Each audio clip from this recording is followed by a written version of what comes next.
Yes, and we're joined now all the way from New York by Joseph Grinkorn, CEO of the Morris Group. And here on set with me are Daniel Roth, I-24 News economy contributor and author of the report we just saw, as well as Chen Herzog, chief economist at BDO. Thank you all for being with me this afternoon.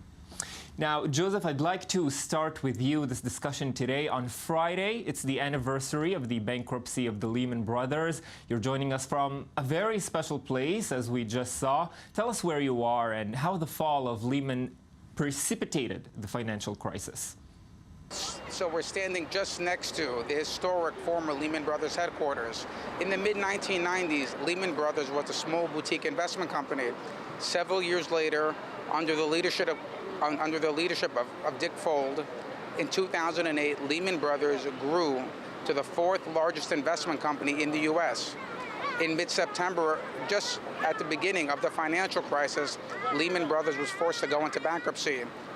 Almost $1.5 trillion in collective debt and assets that was pushed into bankruptcy, and ultimately the start of the financial crisis. Yes, and Joseph, you're staying with us for this discussion. Daniel, let's turn to you now. Tell us what this collapse that Joseph is describing for us meant for the domestic economy in the United States. It meant an enormous amount. It had a cascading effect, essentially sending the banking system into pause and near collapse, and the bailout just a short while later, that $700 billion.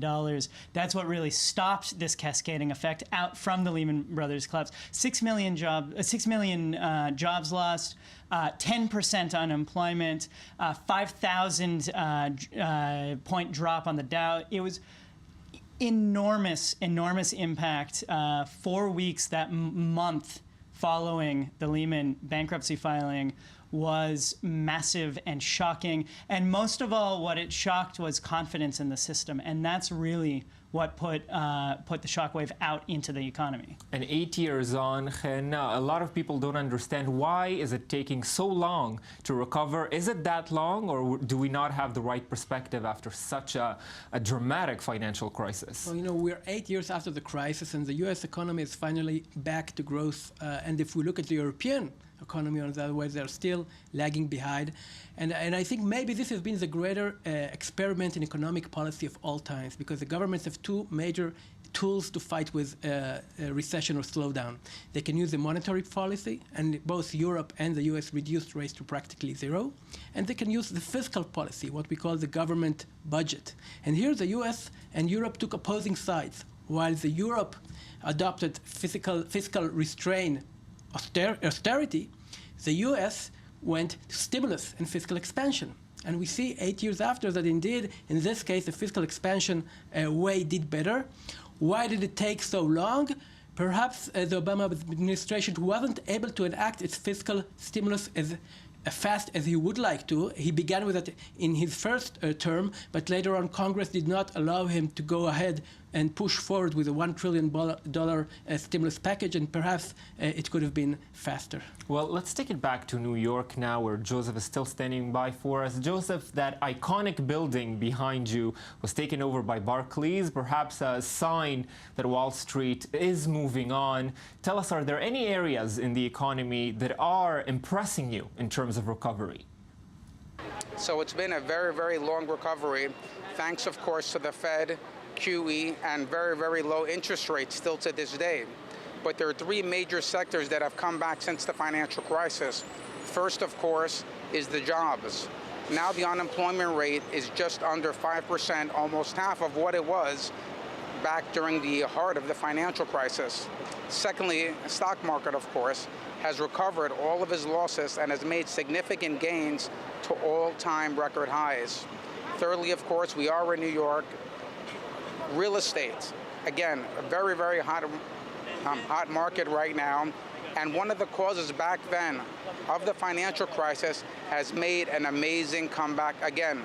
to all-time highs. Yes, let's discuss regulations now that have been put in place to try to avoid this. The Dodd-Frank regulation is one of them. Is this enough to keep markets safe from another meltdown like we saw in 2008?